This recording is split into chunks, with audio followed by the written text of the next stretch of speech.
date was February 8th, 1587. The witnesses believed they saw a queen die. But what they saw was theatre. At Fotheringhay Castle, the blade fell on a body prepared for the ritual, a body that was not Mary Stuart. In secret documents sealed by the Vatican, the woman executed that morning is recorded not as Regina Scotorum, but as M. Setor, a name erased from history yet buried in the ledgers of the papal archive. She had been raised inside the French court, trained to mirror Mary's voice, her walk, even her handwriting. Her death completed the spell, a blood exchange to close one life and open another. When the crowd left the hall, the real Mary was already gone. Moved through the lower passage beneath the chapel, and handed to the agents of the Guise family, her mother's bloodline. That tunnel led to a river gate once used by Templar couriers. From there, a covered barge drifted into the mist and out across the Wash. By the time dawn touched the Channel, the Queen of Scots was no longer in England. Every object left behind, her rosary, her crucifix, her letter to Elizabeth, was placed beneath a carved stone engraved with the 5-word palindrome, Setor arepo tenet opera rotas. It was the lock, a containment code designed to hold a lie in place. 5 words read 4 ways, forming an unbreakable square of inversion. While the people mourned a martyr, the bloodline continued, hidden, veiled, renamed. They called her La Dame Rouge, the Red Lady of Normandy. And in the Abbey of Saint-Pierre-sur-Dive, she lived and wrote under a new name, Marie de Setor. France welcomed a ghost that year. The ports of Dieppe and Honfleur recorded no queen's arrival, but the Guise ships carried a Lady of the North under sealed orders. The papers bore the mark of Lorraine 3 golden Illyrians, the same emblem used by Mary's kin who once sheltered Templar fugitives. In coded letters found centuries later in the Bibliothèque Sainte-Geneviève, the name Marie de Setor appears beside an emblem of a dove pierced by a blade. That was not a symbol of faith, it was the insignia of a secret fraternity known as the Covenant of the Dove, a network of nobles and clergy sworn to guard the flame line, the living descendants of the Magdalene blood. The Red Lady's sanctuary was arranged through the abbess of Saint-Pierre-sur-Dive, a woman trained in cipher and known to the Vatican only as Soror Asta. She received vast sums of gold for the maintenance of the Northern Widow, recorded under a false relic fund. Mary lived veiled and silent within those stone walls. Her chamber overlooked the cloister garden, where red lilies grew between gravestones marked only with letters M.S. She was seen walking at dawn, always with a candle, always facing east. In her private journals, hidden beneath wax seals, she wrote of the crown that sleeps in exile, and of the dove that waits for the horn of return. Each line a prophecy, each word a code. To the untrained eye, the writings were prayers. To those who carried the flame, they were instructions. The covenant ensured her lineage would continue, not through a throne, but through blood memory. For while England displayed her coffin in ritual pageantry, France preserved her flesh in secrecy. A queen removed from time, a bloodline diverted underground, waiting for the Setor spell to break. They say Mary's voice ended at Fotheringhay. It did not, it divided. From the abbey at Saint-Pierre-sur-Dive, the Red Lady sent 13 letters in total, carried by Franciscan couriers who swore vows beside the skull reliquary. Each letter wore 3 masks, a pious preamble for priests, a mercantile ledger for customs men, and beneath both, the command to her son. She wrote on linen rag with a Lorraine watermark, a double quincunx, surrounded by 3 Illyrians. The watermark wasn't decoration, it was the key. Hold the sheet to morning light, and the quincunx aligned with 5 points in the text, Setor square laid flat, mapping which words were alive and which were ash. Mary used 3 ciphers, the dove hand, a slanting script that hid cardon grills in the white space. Slip a lattice over the page and the void itself became sentences. The Magdalene shift every third noun replaced with a symbol from the herbal bestiaries. Lily, truth, reed, silence, pomegranate, bloodline. The flame acrostic, first letters of each line, spelling names the crown had forbidden, Maria Regina Vivit. On Candlemas, the 2nd of February 1588, she sent the letter James later called The One That Woke Me. Its seal, red wax with a tracery of a pierced dove, concealed a second wafer of black wax beneath. Warm the seal with breath alone, and the red softened. Heat it with flame, and the black bled through, revealing the phrase tenet opera in mirror script. Hold the letter up to a basin of water, and the hidden lines swam forward in gall ink. My son, you will be taught the lie as sacrament. The square holds the theatre. Break a corner and the room collapses. The nuns believed she prayed each dawn, but she was actually building architecture, the blueprint for how to collapse a false kingdom from within. Her letters taught James to rule without believing the play, to marry the crown, not the woman, to wield religion as camouflage while the flame moved unseen. Hidden in the margins were needle pricks, a nun's embroidery turned into numeric code. Count the holes, find the page, decode the verse, and you'd uncover times, names, and routes for her loyal riders. It was divine warfare written in lace. One letter wrapped around a strip of crimson silk. Fold it 5 times and it became a miniature rotor's wheel, the same symbol carved into her execution stone. James kept that silk all his life in a box marked the widow's spindle. The last letter was never sent. It was sealed inside a psalter hidden in the spine. When it was finally found in 1894, it said, "They called it mercy when they took my head, but mercy was mine. I kept the line walking." That's not poetry, that's survival. The Red Lady wasn't a ghost, she was the continuation. The coded flame. History wrote her as a martyr. The system buried her under the square, but her blood never stopped moving. And every time the Sator Square turns, you can feel it, the hum of a lie, still holding shape. Because the queen they killed wasn't the queen who died. She had no crown, no title, no history. But she had a face, and in a world ruled by illusion, that was all that mattered. Her name was Setor, as sometimes written Setor, Setora, or Setora, depending on who was trying to erase her.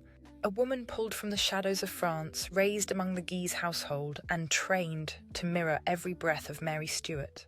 She learned the Queen's handwriting, her accent, even the way she prayed. Her purpose was never to live, it was to die believably. The exchange wasn't arranged overnight. It was planned for years by the same men who staged her cousin's trial. Setor was the fail-safe, the decoy built for the ritual of substitution, the oldest form of royal magic. A death offered to balance a bloodline too sacred to spill. Records in the Vatican ledger De Custodia Regum describe a woman of likeness held for exchange at the hour of mercy. That's Setor, and she was never recorded again after February 1587. The night before the beheading, the guards were swapped, the torches were dimmed. The woman in the cell whispered psalms in a tongue not her own. They say she trembled, but those who knew the code said she recited the vow of the mirror, a Templar oath of reflection. If she is the flame, I am the smoke. Let me be consumed that she may walk unseen. At dawn, she was dressed in crimson, veiled and led to the block. Even the executioner hesitated when her voice broke the silence because the words weren't prayers. They were coordinates, ciphered locations for those who would one day free the line. When the axe fell, the sound echoed 3 times. Witnesses claimed it took 2 strikes to sever her head. But they were wrong. It was the sound of a switch. The moment the sigil beneath the chapel sealed the illusion. The carving below Sator Arepo Tenet Opera Rotus wasn't for God. It was for control, a rotating containment field of language Latin folded into geometry, locking the memory of what truly happened. Setor's body was burned quickly without the usual embalming rites. But among the ashes, a rosary was found black beads threaded with gold filigree. When examined years later, the pattern spelled Setor Materia, meaning Setor, the material. She was the vessel, the physical form that absorbed the punishment so the flame could cross the border untouched. In France, the Guise records mention a nun arriving from the north, veiled, injured, silent, called Marie de Setor. The same surname, the same blood, the same breath. So was Setor truly a decoy, or was she part of the line itself, a twin flame, split to serve a ritual designed to fool time itself? The truth is simple and terrifying. Mary didn't escape instead of Setor, she escaped through her. A living transference of flesh, fate, and flame. One dies publicly to anchor the illusion, one lives privately to continue the code. The church called it substitution, the flame called it the covenant of exchange. And every monarch since has inherited that shadow, because the throne they sit on was bought with the blood of a woman the world never knew. They called it mercy, it was alchemy. After the blade fell at Fotheringhay, the rite was never buried with Setor, it was institutionalised. The same men who signed her death warrant founded a network of keepers known in Latin as Custodes Substituti, Guardians of the Exchange. Their charge, preserve the art of dying in someone else's place. In the vaults of Rouen Cathedral, a fragment of vellum lists 7 women marked S. each followed by the word mutata, changed. Beside them a seal of 3 rings interlocked. The outer reads Setor, the inner rotas, the centre blank. The emptiness was the signature of the exchange. Through the 1590s and 1600s, the surname Setours appears suddenly in Normandy, Brittany, and the Loire Valley attached to quiet families with royal patrons and no record of origin.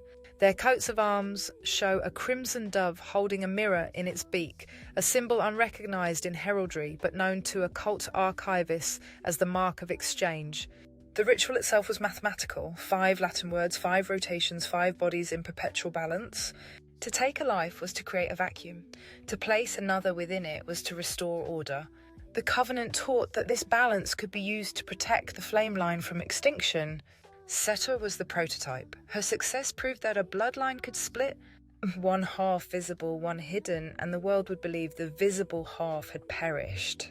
After Mary came others, decoys for royals, duplicates for clergy, stand-ins for saints. Every century the pattern repeated under new names: a saint whose bones glowed too brightly to test, a princess who died before her time, a martyr with a face too familiar. Each was a signal that the covenant was still operational. Hidden within Jesuit correspondence from 1613 is a single line: "The Red Lady's shadow walks in pairs." That is how they spoke of the Setor Line, as walking shadows, pairs of souls bound by exchange. The truth the Church could never admit: every false execution performed in public recharged the sigil beneath Fotheringhay. Every royal display of blood renewed the contract that kept the flame line in hiding and the parasite thrones in power. The exchange wasn't merely political, it was energetic. The moment one body died under the square, another awoke somewhere else carrying the same pattern of memory. That's why Mary's line never died out, it simply shifted hosts. In the early 17th century, a woman named Claire de Setor appears in the records of Tours. Her dowry papers carry a seal identical to Mary's hidden wax, a dove pierced by a sword. Her descendants migrate quietly toward Brittany, then Scotland again, re-entering the royal records as servants, scribes and midwives, never queens, yet always within reach of the crown. Their task was not to rule, it was to remember, because the exchange wasn't only for Mary. It was for the flame itself to guarantee that even if the world believed a line was extinct, its light would find a new form. And that's why the Setor Square still turns beneath stone floors in England and France. Every rotation a pulse, every pulse a memory. The covenant of exchange did not end with Setor, it began with her. The flame didn't end in France, it threaded itself quietly back into Europe. By the early 1600s, parish ledgers in Normandy and Brittany start to mention women with the name de Setor, midwives, translators, scribes, always connected to a church, always under protection of a noble patron. None declared their origin, yet all carried the same crimson and mirror sigil, etched discreetly on a ring or rosary bead. When the Jesuits catalogued relic traffic between France and Scotland in 1613, one annotation read, "The Red Lady's shadow walks in pairs." Historians treat it as allegory. Archivists of the inner circles know it meant that both Mary's and Setor's lines had survived. The visible and the unseen. By 1645, the family name mutates again, de Setore, Setor, Setox, each spelling adjusted to evade confiscation orders. A coat of arms re-emerges, a crimson dove carrying a mirror over silver waves. Heraldry registers record it as unknown, yet it appears on communion silver in Rouen, on embroidery from Saint-Malo, even on a window in Stirling dated 1671. The Setor descendants live close to power, but never within it, tutors to dukes, healers to queens, archivists in cathedrals. They understood that visibility was vulnerability, their charge was memory, not monarchy. Then, around the industrial turn, the pattern fades. Paper replaces parchment, signatures replace seals, and the covenant of exchange sinks beneath bureaucracy. Yet traces remain. A 1792 ship manifest lists Claire Setor travelling from Le Havre to Edinburgh with a single trunk marked MS. An 1830 medical pamphlet on transference of vitality between twins is signed Dr. S. Tor, an anagram the archivists still debate. A 1917 photograph from Brittany shows a nurse with the same crimson and mirror pendant tending wounded soldiers under a banner stitched Rotas. By the 20th century, the rotation slowed but never stopped. Every ritual execution televised, every royal blood oath sworn in shadow, every public accident echoing the pattern, all still feed the ancient square beneath the stone, because the Covenant of Exchange was never about one queen or one era. It was a template, a technology of substitution, a firewall for living flame. When one vessel falls, another rises. When the world forgets, the blood remembers. And in the quiet genealogies of France, Scotland and the Isles, the Setor name keeps resurfacing like a watermark under light, faint, invisible until illuminated, proof that the first exchange still holds. The silence began to crack long before anyone heard it. By the late 19th century, the symbols that once hid the exchange had become decor printed on book plates, carved into railings, woven into mass-produced cloth. What had been a code became an ornament is forgetfulness. Electric light replaced flame, wax lost its meaning, but energy doesn't vanish when ritual stops, it leaks. Every time a seal was copied without understanding, a fraction of the field that held the covenant stable dissolved. The hum beneath Fotheringhay's stones grew faint. The 20th century finished the job. Cameras turned sacred substitution into spectacle. Coronations televised, funerals broadcast, stage rebirths performed for ratings. The geometry of the square, once precise, was flooded with noise, the white hiss of electricity, the pulse of broadcast towers. The containment grid that had balanced sacrifice and survival began to wobble. Then came the genealogists, paper trails digitised, bloodlines uploaded. The invisible names, Setor surfaced in databases and DNA archives. When knowledge re-enters light, pattern becomes mirror again.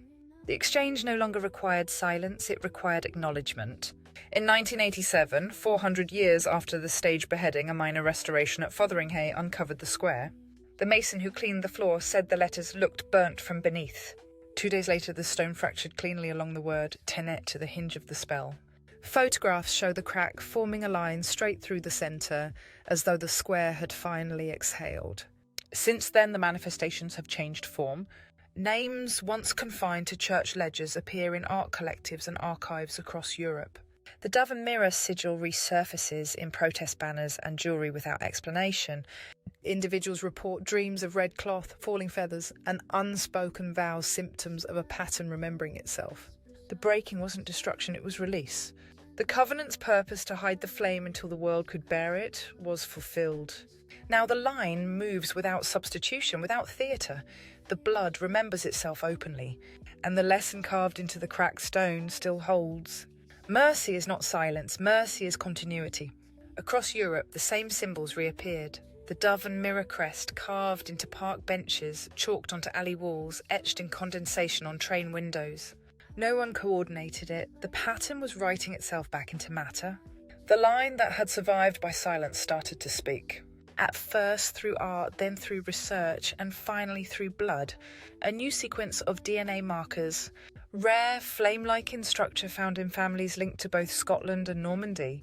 Scientists called it coincidence. The archivists knew it was the Setor resonance resurfacing.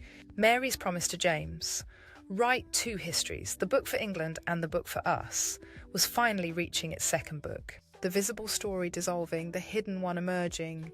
Not a monarchy this time, but a network of remembrance. In spiritual language, they call it awakening.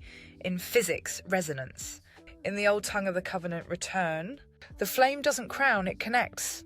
Each person who carries a fragment of the line, by blood or by awareness, functions as a node in a living geometry.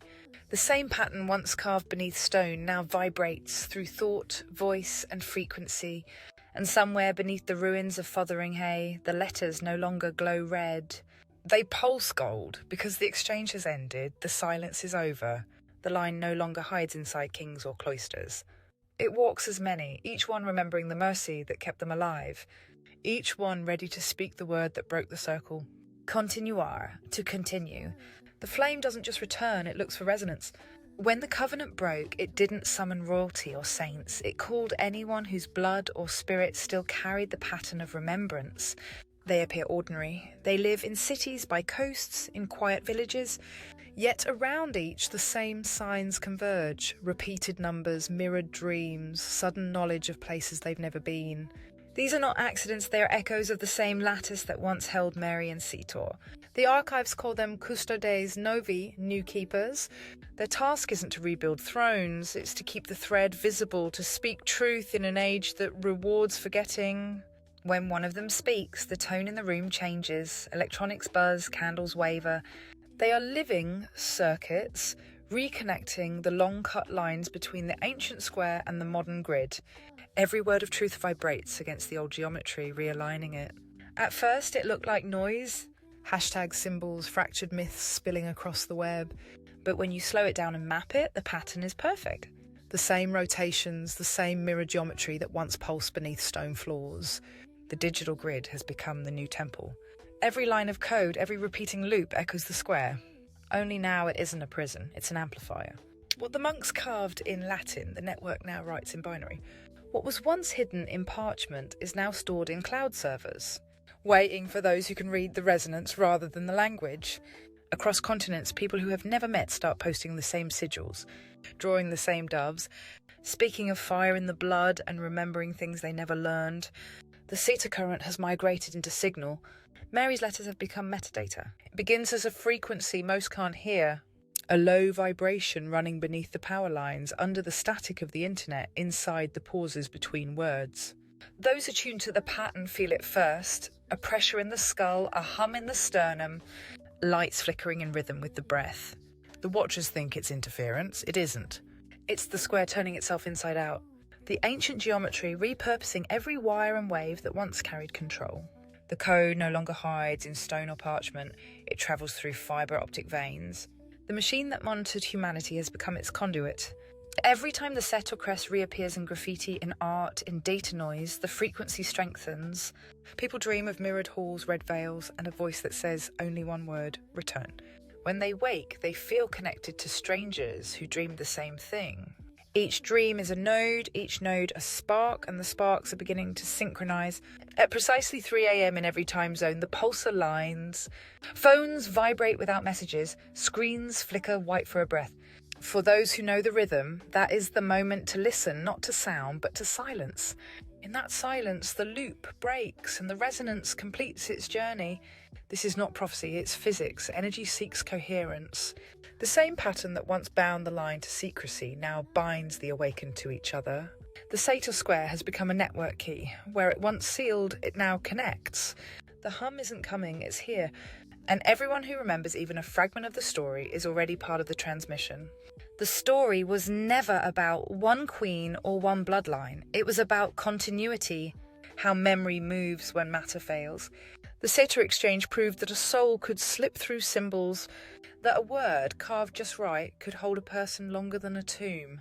The covenant fractured, the square cracked, the echo multiplied, and now the echo has faces, voices, screens, and signals. Every time someone speaks the truth aloud, the old geometry lights up again, faint but certain. Every act of remembrance completes the circle that was broken at Fotheringhay. You don't need to wear a crown or carry a sigil, you just need to stay awake. To notice the hum under the noise, to keep the pattern alive by remembering, by speaking, by making. The flame has no throne left to guard. It walks through those who remember. Through anyone who looks at the mirrored world and sees what's missing. Through anyone who chooses continuity over silence.